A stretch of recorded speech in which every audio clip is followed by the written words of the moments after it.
HOA fined me $100,000 for digging a well, so I sold them water for $3.5 million after cutting off their supply. What would you do if your neighborhood fined you $100,000 for trying to keep your family's land from going dry? Would you give in? Walk away? Or would you dig so deep they'd have no choice but to crawl back to you begging for a taste? My name's Jacob Miller. I'm a geohydrologist, fourth-generation landowner, and until recently, the most overlooked person on the HOA's mailing list. This all started during the drought last year, the kind that turns soil to powder and makes sprinklers into luxury relics. I live at the edge of Clearwater Ridge Estates, on a plot my great-grandfather bought before the town even had a name.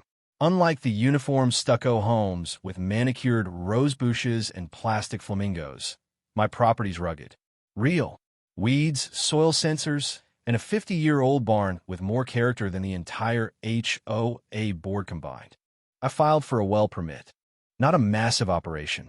Just one deep groundwater well with a solar pump and a gravity-fed system to irrigate the wildflower basin behind my house. No pesticides. No runoff. No harm. The county approved it. The state signed off. The geology checked out. All legal. All clean. That should have been the end. But then she showed up. Karen Lucinda Halbert, president of the Clearwater Ridge HOA, obese, overdressed, and always clutching a clipboard like it was a Bible she'd personally written. I knew her type the second she waddled onto my land in high heels and a linen blazer, gasping for breath as she waved a cease and desist notice in my face. You are violating Section 8.2.3 of the Community Landscape Uniformity Mandate, she barked. I'm not in the HOA, I said. She squinted, confused.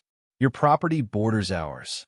And I was never part of your vote, your bylaws, or your block parties. You have no jurisdiction here. Karen smiled slowly. The kind of smile people get right before setting fire to your reputation. We'll see about that. 3 weeks later, I received a letter claiming I owed $100,000 in non-compliance landscape disruption penalties. Apparently, the HOA had voted without me to retroactively annex my property under a little-known clause that allowed adjacent lands to be governed by majority consent for aesthetic continuity. They accused my well of being visually disruptive, potentially hazardous to neighborhood harmony, and me favorite psychologically drying to nearby homeowners. It was pure Karen, and it got worse. They blocked my street access for drilling equipment. Karen filed noise complaints, which the county dismissed. Then, somehow, she got the utility contractor to cut off my emergency backup line, saying I was abusing HOA water sources.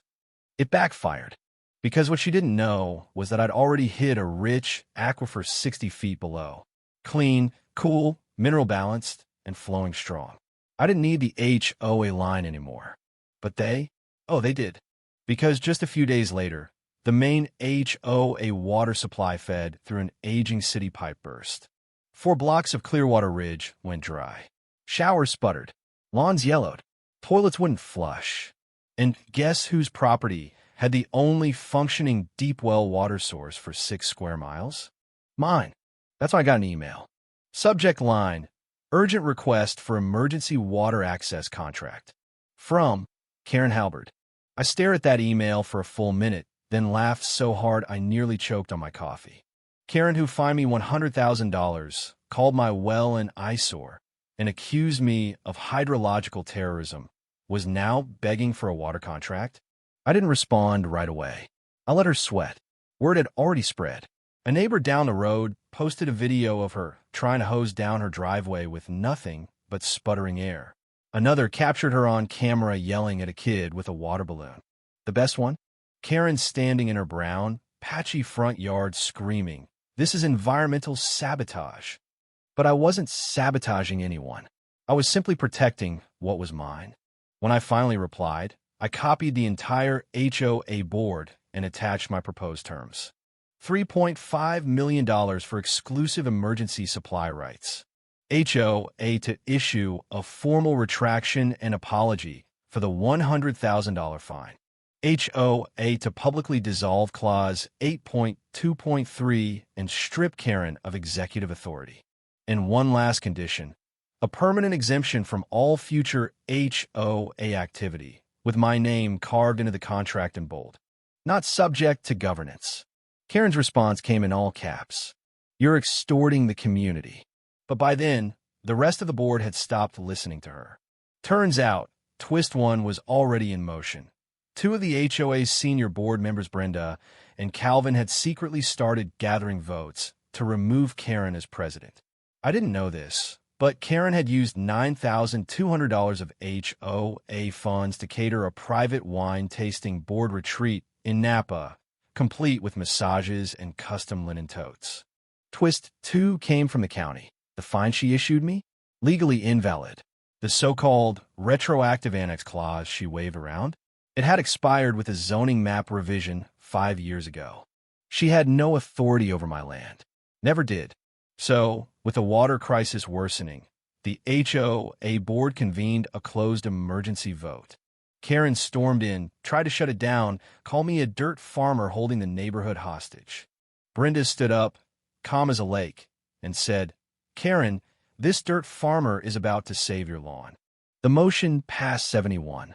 Karen abstained, arms crossed, lips twitching like she'd bitten into a lemon. The very next morning, I signed the contract. HOA trucks showed up by noon, connecting a temporary line from my reservoir through a filter system I built myself. The water? Clear, cold, and perfectly legal. Within 2 days, Clearwater Ridge had pressure again. But this time, they were paying me. $3.5 million wired in 3 installments. I used part of it to upgrade my system, donate to the volunteer fire department, and rebuild the community park that Karen tried to turn into a meditation lawn. Oh, and that $100,000 fine? It was wiped clean. Better yet, the board held a community forum.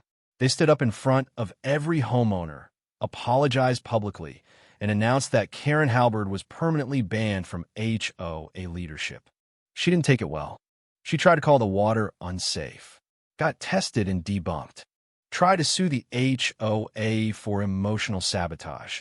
Judge laughed, tried to host a rogue, alternate HOA no one showed. 3 months later, she quietly listed her house for sale.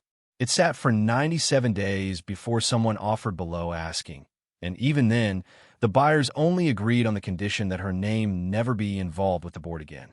The day she left, I watched from my porch as her overloaded SUV bounced out of the cul-de-sac. No one waved, not a single soul. And now, I've got water flowing, peace restored, and a carved stone sitting beside my wellhead. It reads, "They find me for digging deep. They forgot what I'd find down there." So tell me this. Was I just protecting what's mine, or did Karen get exactly what she drilled for? True or false, you decide. The end.